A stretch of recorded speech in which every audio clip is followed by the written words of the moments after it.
Bangla serial industry চিরদিনই নতুন এবং পুরনো প্রজন্মের দর্শকদের কাছে বিনোদনের বড় মাধ্যম। তাই এখানে অভিনেতা এবং অভিনেত্রীদের পারিশ্রমিকের অঙ্কটাও সিনেমার তুলনায় কম হয় না। মাসে কয়েক লক্ষ টাকা পর্যন্ত বেতন পান তারা। জি বাংলা এবং স্টার জলসা খ্যাত অভিনেত্রীরা কত টাকা বেতন পান জানেন?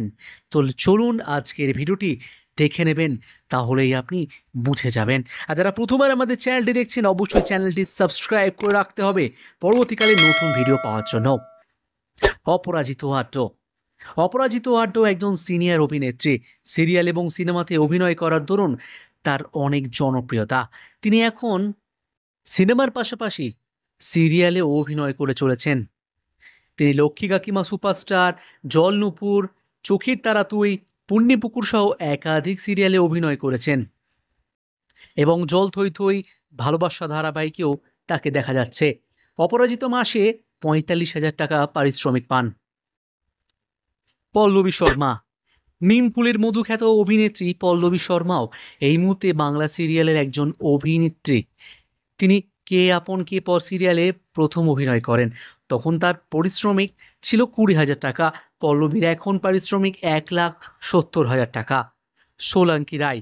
ইচ্ছে নদী, প্রথমা কাদম্বিনী, ফাগুন বউ খ্যাত অভিনেত্রী সোলাঙ্কিকে শেষবার গাঁটছাড়া সিরিয়ালে অভিনয় করতে দেখা গিয়েছে। তিনি খড়ির চরিত্রে অভিনয় করার জন্য প্রতি মাসে ৩,৬০,০০০ টাকা বেতন পেতেন। তৃণা সাহা। খোকাবাবু, কলের বউ, ঘরকুটো, বালিঝড় খ্যাত অভিনেত্রী তৃণাও পারিশ্রমিকের বিচারে কিন্তু পিছিয়ে নেই। তিনি অভিনয়ে জীবন শুরু করার মুহূর্তেই প্রতি মাসে ১৪ থেকে ১৬,০০০ টাকা বেতন পেতেন। তবে এখন তার পারিশ্রমিক অনেকটাই বেড়ে গিয়েছে। অঙ্কিতা মল্লিক। জি বাংলার জগদ্ধাত্রী সিরিয়ালে অভিনয় করছেন অঙ্কিতা। এটাই তার প্রথম সিরিয়াল। তিনি প্রথম দিকেই প্রতি মাসে ৭০,০০০ টাকা বেতন পেতেন।